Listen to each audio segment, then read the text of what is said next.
Census data now proves categorically that poverty is a choice.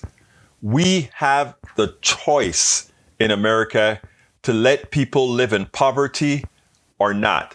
It is amazing that we have no problems giving tax breaks, tax benefits to the wealthy who don't particularly need it. I mean, we repeat these statements ad nauseum, but you know what we have now as a statement of fact? We have the census data now that can, within the period of 3 years, show us that policy can remove people out of poverty, or it can ensure that people remain in poverty. I want you to take a look at how it was expressed with Chris Hayes, and how the right wing is spinning that poverty has more than doubled over the last year, simply because Joe Manchin and all Republicans chose not to give the support to children that they needed. We told them this would have happened, and it has now happened. Poverty has doubled. But you know what? Fox News has an interesting way of spinning it. I want you to listen to this, and then we'll take it on the other side. The American political system, a presidential system, is what's called in political science literature, with competing parties controlling different branches of government, can invite really tricky situations. Here's an example. In a race for president, where a candidate's fortunes are so closely tied to how people think the country is doing generally, the opposition party, which might control a House of Congress or two, can have the incentive to actually want things to go poorly for the country because it will hurt the president in power. And today, Fox News showed they are fully embracing that dynamic while the Democratic president runs for re-election. Suddenly, the folks over on that network are very, very concerned about the rate of child poverty in America under the Biden administration.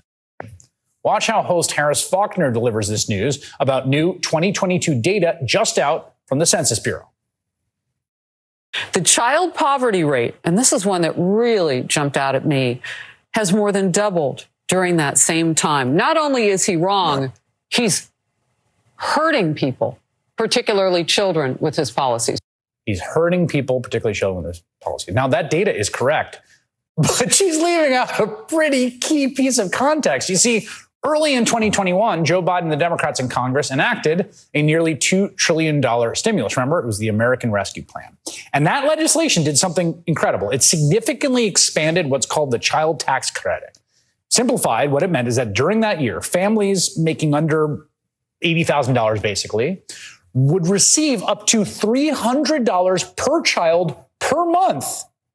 And I should note that not a single Republican voted for that bill. Now, this graph shows what happened to the child poverty rate as a result of the child tax credit that Democrats and Joe Biden passed. Look at it fall there at the end. It was cut nearly in half in 1 year, plummeting to an all-time low of just over 5%. It was an incredible policy success, one of the best I've ever seen in the time I'm covering politics.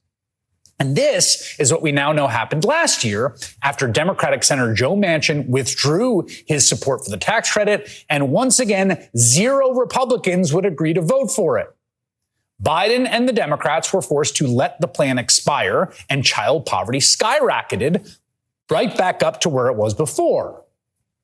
So we were stuck in this intolerable situation in which pushing millions of kids into poverty becomes a perverse political win for one party. And Fox News can tell their viewers with a straight face how it's Joe Biden who is impoverishing more children in this country.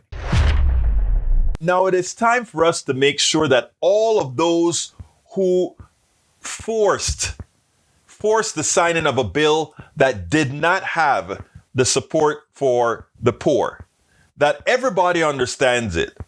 The party that loves life, the party that claims to support families, what did it do? It made sure that people went from not being in poverty right back into poverty. We had solved the poverty problem. We had solved it. We know that policy supporting children can take children out of poverty, irrespective of the conditions, the parents. We can do it. It's a policy decision. Republican orthodoxy, Republican policy, as well as Joe Manchin's policy, the guy who is the senator of the poorest state in the country, is to let kids starve, is to let kids live in poverty, is to put kids under stress. Everybody should know this. This is something that needs to be preached day in and day out. And it's a reason for people to come out and vote. We spend a lot of time deconstructing the news, trying to parse it into a form that everybody can understand. We try to find those little nitpicks where it flies above the fray, etc. If you really like these videos that we do, I want to ask a big favor. Please go ahead, number one, subscribe to our channel, and number two, please join if you can. Thank you so kindly for watching. Keep watching. Please remember to share. We must populate the entire internet with our progressive message, a message that we know is what most Americans say that they want. So help us, please join.